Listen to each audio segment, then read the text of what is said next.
Hello, everyone, and welcome to her forum. Today, we're very, very honored to have with us Dr. Anya Neistat. She leads the Docket, which is an initiative of the Clooney Foundation for Justice focused on accountability for perpetrators and enablers of international crime. She's been involved in international human rights work for more than 2 decades. I also believe that she has been a human rights activist and a journalist as well, apart from, of course, growing further professionally in her career.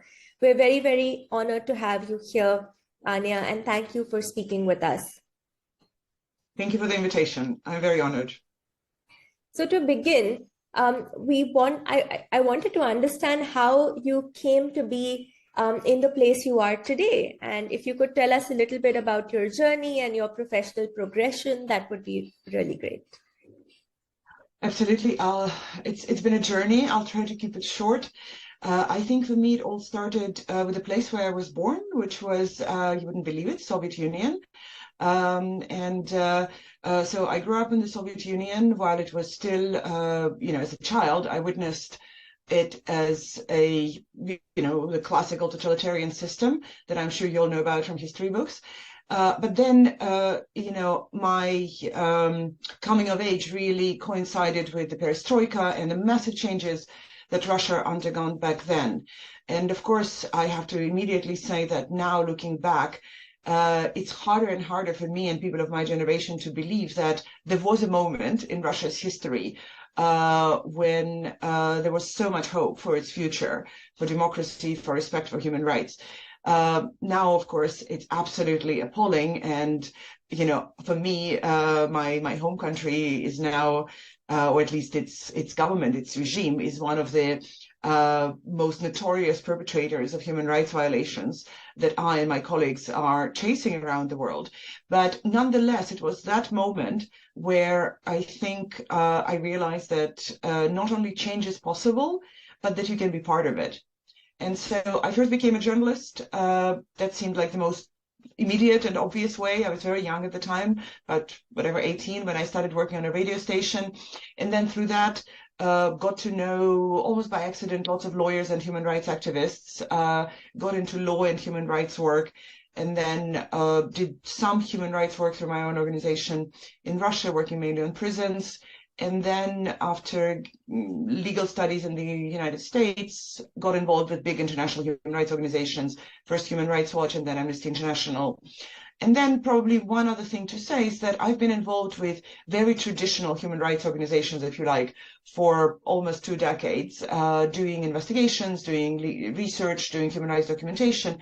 But at some point, I think I realized that the world has changed a lot, and some of the methods used by more traditional human rights organizations, by human rights movement traditionally, do not quite work in this changed world. And at the same time, we have new opportunities, including through legal avenues, to pursue justice for the survivors of human rights violations, but also to ultimately get perpetrators behind bars. And I think that defines what I do now at the Docket more than anything else. Thank you. That was really comprehensive, and to crisply and, succulently put that in those many words. I mean, it really gives us a perspective into your journey. We wanted to know really that you're the legal director with the Docket and at the Clooney Foundation for Justice. And, to us, it seems like a rather, very interesting field of work and, something very interesting than, our more mundane jobs. I wanted to know, what does a day in your life really look like? That's a very good question. First of all, just to say, I am very excited to be with the Clooney Foundation. It's a relatively new organization. It's something that was put together by George and Amal Clooney.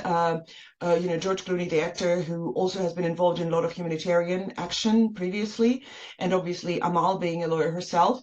But I think over just a few years, we managed to build a really interesting new somewhat revolutionary human rights organization, which has three different dimensions. One is Trial Watch, which is trial monitoring. Another one is Waging Justice for Women, which focuses on women's rights and women's access to justice. And then the Docket that I lead that focuses on investigations and legal action in case of international crimes. So I think it's very different from other human rights organizations. It's very dynamic, it's very agile, it's very focused. And I definitely find a lot of pleasure in this work and in the amazing colleagues that I work with. In terms of daily, there is really not, and that's partially what makes it interesting, there isn't a day that is the same as the other. Very often now we started doing quite a lot of field work. It was not possible during a couple of years of COVID, or at least not as possible. Now, for example, we work a lot in Ukraine. So I myself go on the ground. And of course, my days in Ukraine are very different from my days in the office. But we do collect a lot of information evidence in the field, be it Ukraine or Middle East or elsewhere. And that is speaking with witnesses, it's visiting the scenes of bombardments, places of detention that were just abandoned by Russian forces and things like that. We work a lot on open source intelligence. And that is not my area of expertise, but this is obviously part of the work that I'm overseeing as well as part of our case building. And that is a fascinating area of investigative work and of legal work. So I work with some amazing, very young, often professionals who are able to find anything online. So that is really a major, major complementary part of our investigative files. It is this work, and here for me, it's a major learning curve, but both in terms of what is available and the tools that are used to process it. So that's also very interesting. And then, you know, a significant part of my work is also legal analysis. You know, when we start putting files together, when we work with prosecutors, like later today, I have a meeting with prosecutors in France, but that's kind of routine, but, you know, that's something that happens relatively regularly. Kind of the more legal and other advocacy work that I'm involved in. I just got off the call with some European parliamentarians where we're deciding how they could contribute to making sure that justice is possible for Ukrainian and other victims of violations. I speak a lot with you know, bodies like European Commission or, you know, various anti-terrorism units to kind of make sure to create kind of a political support for the kind of legal work that we're doing, if you like. Thank you for that. It seems like it's a lot of work in a lot of different areas, but towards the same common cause. You mentioned your current work with Ukraine, and you know that's something that we've read about quite a bit in terms of your pieces, opinions, tweets, etc., involving the Ukrainian crisis. Is there something in particular that drove you to take up this cause, or is it routine for you as part of your work, or was there something additional that you felt in this situation which led you to defend the rights potentially of these Ukrainian victims? Yes, the short answer is yes, it is very personal to me. Generally, it fits very well into our mandate. So we probably would have taken this even if it weren't for me. But for me, it was really important because it's literally, well, in some ways you can say my life's work. As I mentioned, I have been working on crimes, human rights violations committed by the current Russian regime that's been in place for more than 20 years now, since the wars in Chechnya. That was probably my first involvement with international human rights work and work on war crimes committed in the context of an armed conflict. And then it was the war in Georgia, which Russia also was a key to, and the war in Syria, where I worked a lot on in different ways. But again, you know, at some point, Russia became essentially a party to this conflict. And then also Ukraine back in 2014. So, and you know, the worst of all that we're seeing pretty much the same actors, not all of them, but some of the same actors in terms of Russian, you know, obviously leadership, but also military leadership and some commanders at a lower level that have been involved in all of these conflicts and are now again active in Ukraine. Yeah. So you were saying that this is something that is a natural trajectory in terms of the work that you did. But do you think coming from Russia and the Soviet background, do you think that was it became a little bit more personal for you when you saw this conflict, just Well, rise up? I think what makes it personal is that not just that, I'm Russian and obviously, I think like most conscientious Russian, no matter how long ago they left Russia, I do feel some level of shared responsibility for what is happening in Ukraine. But I think it's more so on the professional level. I have worked on Russia and on Russia's violations elsewhere, in Chechnya, in Georgia, in Syria, in Ukraine before. And for me, it's if you like, an opportunity to finish what I started 20 years ago, finally bringing to justice the perpetrators that have been involved in these violations for many years. And if you like, for me, it just proves the point that it's impunity that generates ongoing abuse. It is because nobody was brought to justice for violations committed in Chechnya or in Georgia or in Ukraine back in 2014 or in Syria that now we're seeing what we're seeing in Ukraine. And that's true not only for Russia, but for pretty much any other place in the world where I worked. It is this cycle of abuse and impunity that we ultimately are trying to break with our work. Thank you. Thank you for that. It gives us a great insight into the purpose behind your work. I believe you've conducted over 60 investigations around the world. Could you guide us in terms of what really involves, or what's the process of a criminal investigation of this sort, which spans countries, and what are some of the challenges you face, and which has been your most memorable experience so far? Mm-hmm. Thank you. That's a slightly difficult question to answer in just a few minutes. But first of all, I should say that these investigations are very different. What I used to do when I worked in more traditional human rights organizations like Human Rights Watch or Amnesty, these investigations usually involve obviously some of the similar work, speaking to witnesses, visiting scenes of violations, sometimes engaging with the perpetrators. But the purpose of this information gathering is different. Normally, it's exposure, it's naming and shaming. We put this together into reports. We conducted advocacy, we lobbied governments. We tried to engage with, victim protection initiatives and things like that. And that still exists, and that's still a very important component of human rights work. What I do now is different, because here we're talking about what is now increasingly called private criminal investigations. So essentially criminal investigations of the kind that police and prosecutors would normally carry out, but done by civil society actors. It's becoming an increasingly common way of working. It still has lots of challenges because obviously, we are not an official law enforcement body, which has its advantages and disadvantages. There are certain things that we obviously cannot do. We cannot subpoena people. We cannot, seize documents forcefully. But at the same time, we're much more flexible. We have access. We have networks in places where prosecutors, especially in national jurisdictions, usually do not. And plus, they have endless layers of bureaucracy, which would not allow them to just get on a plane and go to Ukraine or to Lebanon or wherever it might be. So I think there is an emerging fairly efficient collaboration between formal official law enforcement agencies and civil society actors. The problem is that, of course, it creates a completely different set of requirements for how the information is collected. And when it comes to collection, preservation, analysis of evidence, to make sure that someday they can be presented in court, is a very different process than collecting information for a report or an advocacy memorandum.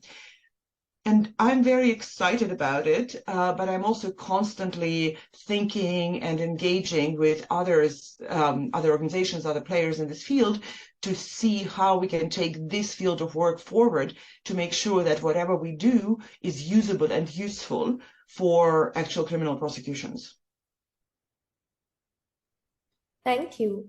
And is there anything, this is probably a broad question, but through your over 20 years of work and experience, are there some key lessons that you've learned, or key, key things you have to tell yourself to continue going on, because the field that you're in is very unconventional for an ordinary lawyer, and it's clearly not the easiest of places, involving groundwork and being in tough situations. So what have been really your key learnings and self advice in the last 20 years? It's a good question. I think my key learning, but also what continues to drive me and continues to inspire me and continues to support me, is really the lessons in human resilience. It's incredible, and it does not cease to fascinate me how people continue or find the strength and the resilience to remain human in the most extraordinary, excruciating circumstances. And I was fascinated by that when I first saw it, my first trips to Chechnya, for example, which was my first kind of level of exposure to that level of brutality and conflict. And all the way up to my most recent mission of, just a few weeks ago, maybe a month ago, to Ukraine, where, in some ways, the war is, always horrendous. But what I see is that these type of circumstances really seem to bring out the best in people very often. And this is the best that we do not often see in our ordinary lives, when we are not challenged, when we're not pushed to the limit. And there you see it, and the strength, the generosity, the way people discover completely different qualities in themselves and in others in their community, and generously share it with others, including with myself, is something almost addictive. You want to have more of that. You want to almost, if you like, it's such a source of energy. It's such a source of inspiration. And of course, then we, I and my colleagues are also put in a position where you would do anything to support people like that. That's, this connectivity with survivors is something that I think is the major lesson and the major driving force in my work. But I guess the only other thing I would say is that it's basically, I suppose, never give up, because it's impossible to do this work unless you believe deep down that change is possible. And I know, unfortunately, many colleagues who lost this faith, because it is not the most rewarding exercise to be taking on, some of the most evil governments and armed forces in the world. But I think, and that's where I think it goes back to my experience as a child, as an adolescent, where I saw that change is possible, even in, the most unthinkable circumstances. And it still drives me. It's always, at least trying, right? It's trying to get to the tangible outcome. And sometimes it happens and sometimes it does not. But I guess I still, all these years, the part of my idealism that is still there is that I know that if we don't try, nothing will happen. And that's still this very simple principle just continues to guide me through it all.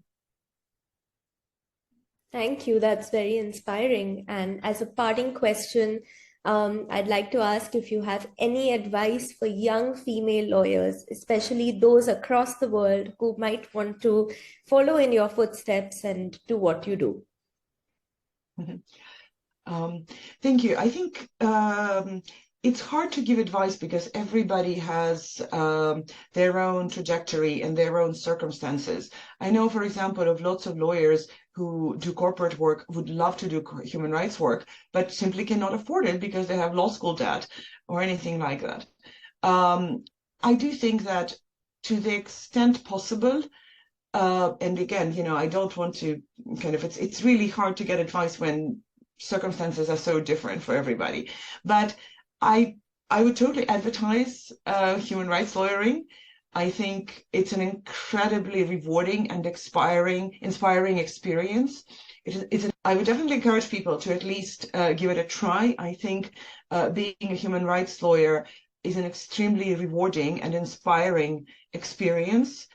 It may not ultimately be for you for life.